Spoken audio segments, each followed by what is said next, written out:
You know, after 15 years in special warfare, I started in EOD and bounced around until I landed the command slot. You think you've seen every kind of operator out there. You've seen the Hollywood stereotypes, the quiet professionals, the high-strung technical wizards, but nothing, and I mean nothing, prepares you for the sheer silent competence of someone you never even noticed, someone who operates like a ghost until a crisis pulls them into the light. My name is Rex Vance, and I was the commander of a specialized team deployed to the Kunar Corridor back in 2017. The sun was barely cracking over the Hindu Kush that morning, painting the ridge lines a miserable orange and gray. I was doing my pre-dawn walk through the motor pool and maintenance bays, just checking on gear, checking on my people, before the day's inevitable chaos started. I turned the corner of the armory and stopped dead. Someone was already at work, completely locked in on field stripping an M107A2. If you don't know, that's the big 50 cal rifle, sometimes called the Punisher. It's a beast of a gun, nearly 30 pounds unloaded, designed to disable vehicles, not just people. This one was spread across a folding table, every single component, the bolt carrier, the receiver, the muzzle brake, laid out with a precision that bordered on surgical. And the person doing the work was Sergeant First Class Maya Reyes. She was petite, maybe 5'4" on a good day, wearing desert camo that looked legitimately used, not fresh from the laundry. Her hands, though, those hands were the first thing that got me. They were rough, calloused, but they moved over that weapon like a concert pianist finding the right keys. There was no wasted motion, no hesitation, just this intense, focused choreography. It was almost meditative, the way she was cleaning the mechanism. I'd been briefed on the local army unit providing support, and sure, Maya's name came up as a designated marksman. But the briefing focused, on the men who held the long-range positions. In my world, that usually means the real talent is being ignored, tucked away somewhere out of sight. I stood there for a good minute, watching the way her fingers located every pin and groove without conscious thought. That level of muscle memory doesn't come from a qualification course. It comes from spending thousands of hours lying prone in the dirt with your life depending on that rifle. She sensed me before she looked up. Her eyes, a startling shade of green against her tanned, dusty face, met mine. There wasn't surprise or embarrassment, just a quick, steady nod. "Mind if I watch, Sergeant?" I asked, stepping closer. She didn't miss a beat, didn't even lift the bolt she was wiping down. "Free country, Commander." Her voice had a slight, dry drawl, and it was pure Texas grit, completely matter-of-fact. I liked that immediately. There was zero theater. "How long have you been running the Punisher?" 4 years, sir," she said, reinstalling the bolt carrier group with a slick, practiced click. "Started on the old M24, went to the M2010, certified on this beast about 6 months before deployment." I was about to press her on her operational history, ask her how much action she'd seen, when the atmosphere got heavy. Another soldier, Private Ethan Kelly, a young infantry kid, strutted into the bay. The kid had that swagger that young guys often adopt to cover up the fact they're scared stiff, and it was grating. "Morning, Reyes," Kelly said, a smirk playing at the corner of his mouth. "Still polishing your cannon? Maybe leave the real long-range stuff to us, huh? Guys with actual experience." The air went ice cold. My jaw tightened.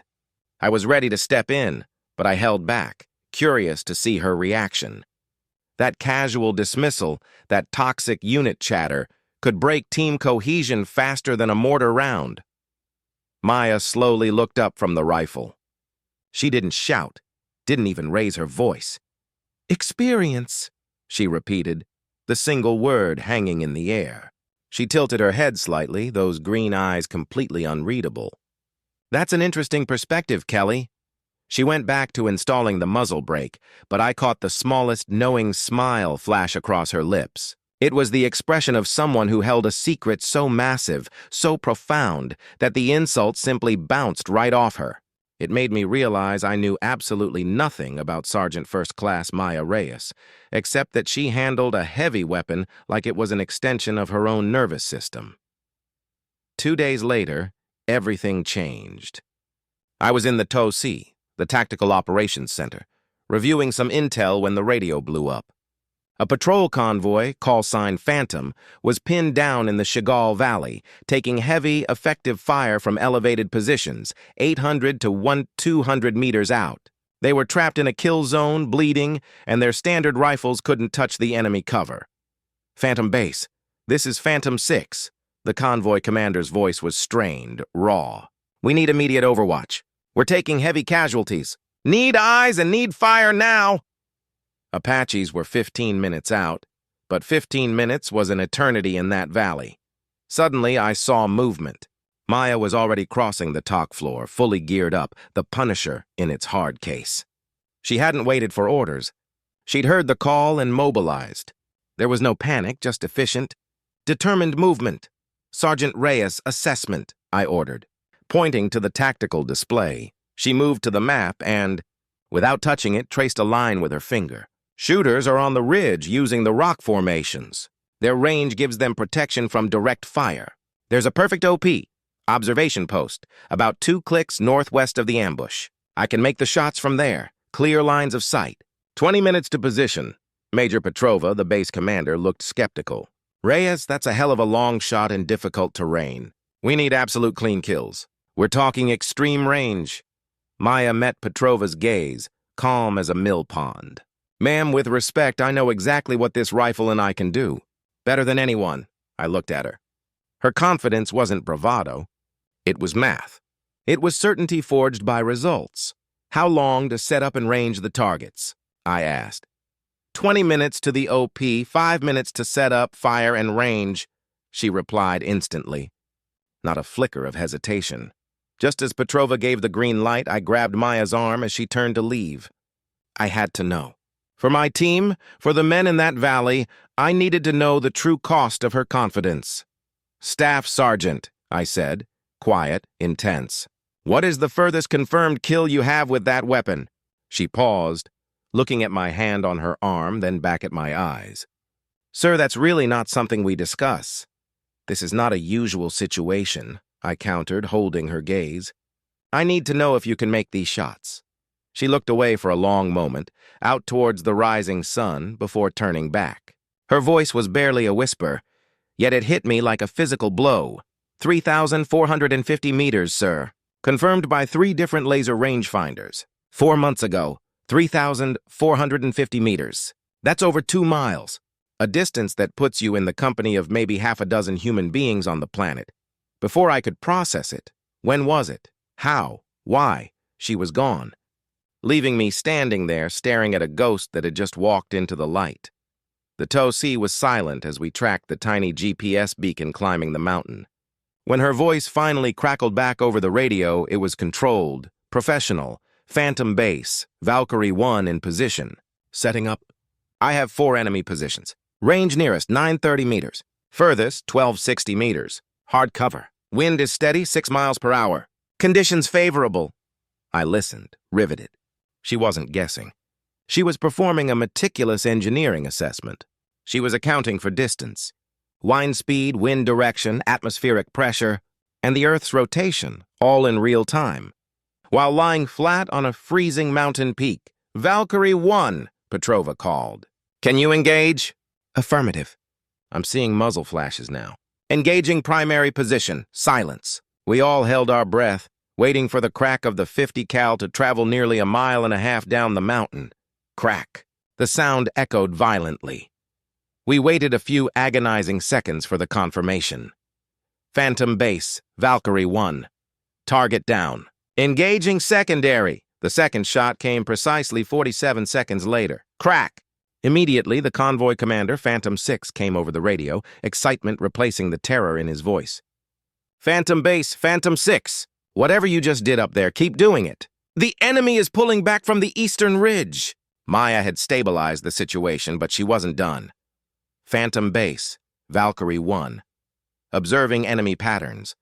They're retreating into dead ground, moving toward a northern ravine. They'll expose themselves at a choke point, approximately 1,400 meters from my position. She wasn't just reacting. She was reading the battle like a chess master, predicting the enemy's next 3 moves. We started moving the convoy, but it was slow, damaged, and vulnerable. That's when the situation escalated again. Phantom Base, Valkyrie 1. Her voice took on a sharper edge. I'm observing a secondary enemy force moving up the western approach. 8 to 10 fighters. Heavy weapons. They're positioning for an ambush at the bridge crossing. I slammed my hand on the desk. That bridge was the only way out. If they controlled that high ground, the convoy was trapped, finished. Range to the western positions? Petrova asked. Initial estimate, 1,600 meters. But they're still moving. If I reposition now, I can reach a new OP in 12 minutes, but it will put me at maximum effective range for the Punisher. Shots will be at the absolute edge of possibility. I took the handset. Valkyrie 1, this is Commander Vance. What's your assessment? Sir, they're using classic ambush tactics. They're letting the convoy feel safe, then hitting them at the predictable choke point. If they set up over that bridge, the convoy dies. I can try to disrupt them, but at those ranges, with moving targets, I can't guarantee clean kills. My gut fought everything I'd learned in my career. I was about to bet the lives of my people on a staff sergeant whose existence I barely registered 2 days ago, based only on a clean rifle and one hell of a number. Valkyrie 1, you have authorization to reposition and engage as needed. Convoy safety is your priority. 12 minutes later, the air in the TOC was electric. The convoy was 3 minutes from the bridge. Phantom Base, Valkyrie 1 in position. Range confirmed, 1827 meters. They're setting up a PKM machine gun nest, perfect coverage of the bridge approach. Wind? I asked, knowing that at 1800 meters, a puff of air could send the round feet off target. Variable winds northwest, 8 to 12 miles per hour. Thermals rising from the valley floor. It's not ideal, sir, but it's workable. I closed my eyes for a beat. She'd have to aim nearly 15 feet above the target just to account for bullet drop, trusting in a perfect combination of physics and human skill. Valkyrie 1, you are clear to engage. Roger. Engaging the machine gun position. Boom. The 50 cal ripped the silence. We waited. 1, 2, 3, 4, 5. Phantom Base, Valkyrie 1. Miss. Round impacted approximately 2 meters low and 1 meter left. Adjusting for range and wind, my stomach dropped. The enemy knew she was there now, but her extreme distance worked in her favor. They were scanning the wrong horizon. Second shot in 30 seconds, she transmitted. No panic, just cold, hard recalibration. Boom! The second shot. Phantom Base, Valkyrie 1, target neutralized. Machine gun position is down. The relief was physical, a collective sigh in the TOC. But she kept shooting, disrupting the secondary targets at 1,900 meters, preventing them from coordinating fire. She broke the ambush. She saved 8 lives. When Maya finally returned 3 hours later, covered in dust but alert, I was waiting for her in Petrova's office. Staff Sergeant, I started. I think it's time we had a longer conversation about your background. She looked weary and, for the first time, nervous. She was more afraid of talking in an office than shooting 2 miles across a mountain range. Sir, my personnel file contains all relevant information. Does it? I pushed, leaning over the desk. I've worked with the best. What you did today, the tactical awareness, the discipline, the sheer math of those shots, goes beyond any standard Army program. The longest confirmed kill in Army history is 2,515 meters. You told me you had 3,450. Explain the gap, Sergeant. She looked at Colonel Petrova, who gave a subtle nod. Maya took a deep breath, the drawl gone, replaced by a low, serious tone. Sir, there are aspects of my training classified above my standard personnel file. Before this assignment, I spent 18 months attached to Project Chimera. Petrova's eyes widened slightly. I knew the name. One of the most secretive Joint Special Operations Task Forces. Operations that officially did not exist. My role, Maya continued, was providing precision sniper support for high-value target elimination and counter-sniper operations in denied areas. My official records were sanitized before reassignment. Standard security measure. Confirmed kills during that time? I asked. Her eyes flicked down. 47, sir. All exceeding 800 meters. 32 of them beyond 1,500 meters. 47. Most career marksmen would celebrate half that number over an entire decade. She did it in 18 months. Why conventional forces, Sergeant? Why not return to Special Ops? Petrova asked. After 18 months of Chimera, ma'am, I needed routine. I wanted to serve without being a ghost. But the skills, they need constant practice to maintain.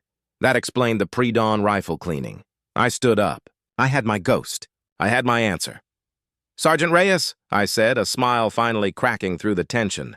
"My team has a high-value mission in 3 weeks. It requires sniper support at extreme ranges, the kind that will push the boundaries of current military doctrine. I'm offering you a temporary cross-service assignment. Interested in going back to work?" She paused. "Commander, what kind of ranges are we talking about?" "The kind that will challenge even someone with your background, Sergeant. The kind that require a shooter who can make impossible shots look routine." She gave a slow, deliberate nod. "Sir, I'd be honored to support your operations." 3 weeks later, we were lying prone on a miserable, freezing outcrop, 4,200 feet up. The air was thin, the view was impossibly vast. Our target, a major regional cell leader, visible for only 90 seconds in a heavily fortified compound far below. The distance to the target was 4,015 meters. That is 2.5 miles. It was a shot that, if successful, would rewrite history. "Conditions are stable, Commander," Maya whispered into the mic, her voice calm as ever. But I knew the pressure she was under. "Bullet flight time is going to be approximately 5 seconds. Any shift in target movement during that window, it's a miss." I checked my scope. The compound looked like a toy town. I couldn't imagine hitting it with a rock, let alone a bullet. "What's your confidence level?" I asked, needing to hear the math one last time. "Sir, at this range, physics and luck are equal partners. But I've studied his patterns. He follows a predictable, methodical path. If he holds to that pattern, I'll have the window." She began her final checks, loading the custom-made match-grade round. That's when she looked at me, and for the first time she used my first name. "Rex," she said quietly. "I need you to know, after today things change. This shot, if it connects, will establish a new world record. That kind of attention, it ends my life as a covert operator." Project Chimera doesn't deal with headlines. She was trading her anonymity, her future career as a ghost, for a single necessary action. "Are you having second thoughts?" She shook her head, settling behind the Punisher. "This target has been responsible for dozens of attacks. Eliminating him will save lives. That's more important than my career concerns." The call came in. "Target is moving into the compound, following the expected pattern."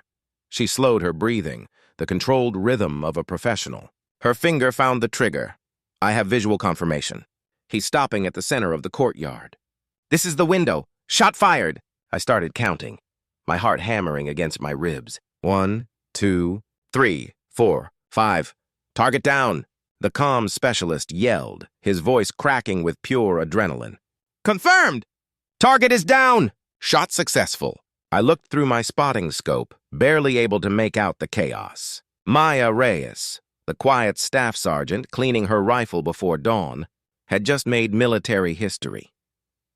She finally moved away from the weapon, her face thoughtful, not triumphant. "Rex," she said, carefully packing the rifle. "They'll investigate this. They'll verify it. My background with Project Chimera, it's all going on the official record now. I'm out of the shadows. What now, Maya?" She zipped the case. "I suppose I go back to being a regular Army sniper. Maybe I'll train the next generation. Tell them about the math, the physics, and the humility it takes to point a gun that far away." She had sacrificed her ghost status to save lives. That's professionalism. That's the real story. But here's the thing that sticks with me, the controversial part. Was she wrong to reveal her abilities? Did she owe the Army her hidden talents? Or did the Army owe her the anonymity she clearly cherished? She eliminated a major threat, but by setting that record, the first woman to do so, she became a celebrity, a symbol. Did that help or hurt the mission in the long run? I want to hear from you. Was Maya Reyes's decision to take that final career-ending shot an act of duty or an act of necessary sacrifice? Let me know in the comments below. And if you think there are other stories of silent heroes we need to talk about, hit that like button and subscribe for more.